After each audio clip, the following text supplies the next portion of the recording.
Bon, après l'annonce de la disparition de la chaîne Téléfoot, on pose cette question évidemment ce matin. Quel recours auront les abonnés de la chaîne ? Oui, ces abonnés qui sont beaucoup moins nombreux qu'espérés, c'est l'une des raisons de l'échec de Téléfoot, mais ils sont tout de même entre 500 et 600 000 à se retrouver aujourd'hui avec un abonnement caduc.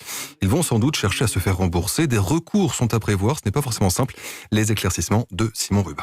Là, j'attends de voir comment ça se passe, effectivement, pour la résiliation éventuellement si on a droit à un remboursement ou quelque chose comme ça. 600 000 abonnés comme Thomas se retrouvent ce matin un peu désemparés. Que faire si Téléfoot fait faillite ? Alors si la chaîne arrête d'émettre purement et simplement, là c'est prévu par la loi, les échéances peuvent être suspendues et surtout un remboursement peut être obtenu. Si Téléfoot perd la Ligue 1 mais continue de diffuser certains programmes, dans ce cas un abonné voulant se faire rembourser devra sans doute passer par le tribunal mais avec de bonnes chances d'obtenir gain de cause. Enfin, il y a un cas plus compliqué et très fréquent qui représente plusieurs centaines de milliers d'abonnés, toutes ces personnes qui ont Téléfoot à la faveur d'une offre groupée de l'opérateur internet. Par exemple, Téléfoot plus Netflix et Canal+ avec une offre box. Dans ce cas-là, très complexe juridiquement, l'abonné aura tout intérêt à se rapprocher de son fournisseur internet et négocier une ristourne, un geste commercial. Une procédure juridique s'annoncerait extrêmement longue et complexe. Simon Rubin du service des sports d'Europe